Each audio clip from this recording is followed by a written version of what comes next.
Dios les bendiga, amados y amadas del Dios Altísimo. Gracias por acompañarme una vez más en nuestra lectura de la palabra del Señor. El día de hoy nos corresponde en el libro de los Hechos, capítulo número 14. Repito una vez más, libro de los Hechos, capítulo 14. Dice su verso primero.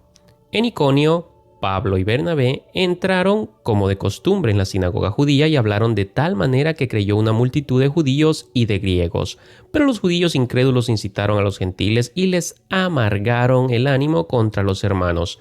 En todo caso, Pablo y Bernabé pasaron allí bastante tiempo, hablando valientemente en el nombre del Señor, quien confirmaba el mensaje de su gracia haciendo señales y prodigios por medio de ellos. La gente de la ciudad estaba dividida, unos estaban de parte de los judíos y otros de parte de los apóstoles. Hubo un complot, tanto de los gentiles como de los judíos, apoyados por dirigentes para maltratarlos y apedrearlos. Al darse cuenta de esto, los apóstoles huyeron a Listra y a Derbe, ciudades de Liconia, y a sus alrededores, donde siguieron anunciando las buenas nuevas. Verso 8. En Listra vivía un hombre lisiado de nacimiento, que no podía mover las piernas y nunca había caminado. Estaba sentado escuchando a Pablo, quien al reparar en él y ver que tenía fe para ser sano, le ordenó con voz fuerte: «Ponte en pie y enderézate». El hombre dio un salto y empezó a caminar. Al ver lo que Pablo había hecho, la gente comenzó a gritar en el idioma de Licaonia: «Los dioses han tomado forma humana y han venido a visitarnos». A Bernabé lo llamaron Zeus y a Pablo Hermes, porque era el que dirigía la palabra. El sacerdote de Zeus, el dios cuyo templo estaba a las afueras de la ciudad, llevó toros y guirnaldas a las puertas, y como toda la multitud quería ofrecerle sacrificios, al enterarse de esto, los apóstoles Bernabé y Pablo se rasgaron las vestiduras y se lanzaron por entre la multitud gritando: «Señores, ¿por qué hacen esto?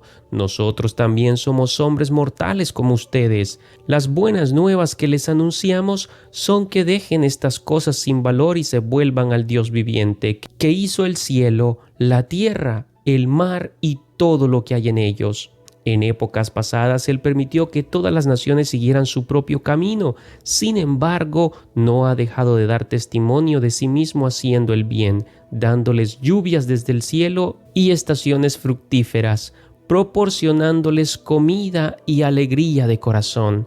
A pesar de todo lo que dijeron, a duras penas evitaron que la multitud les ofreciera sacrificios.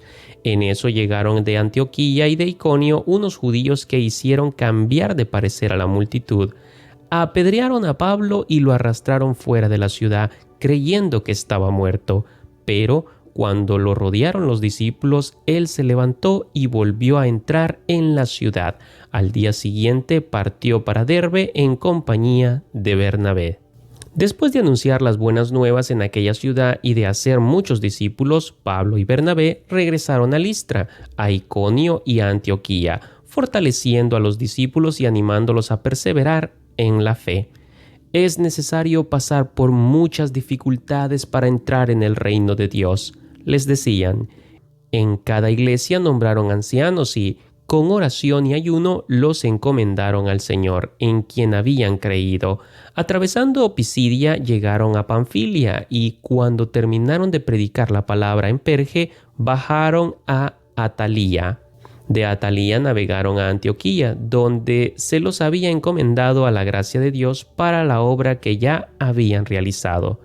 Cuando llegaron, reunieron a la iglesia e informaron de todo lo que Dios había hecho por medio de ellos y de cómo había abierto la puerta de la fe a los gentiles. Y se quedaron allí mucho tiempo con los discípulos. Palabra de Dios.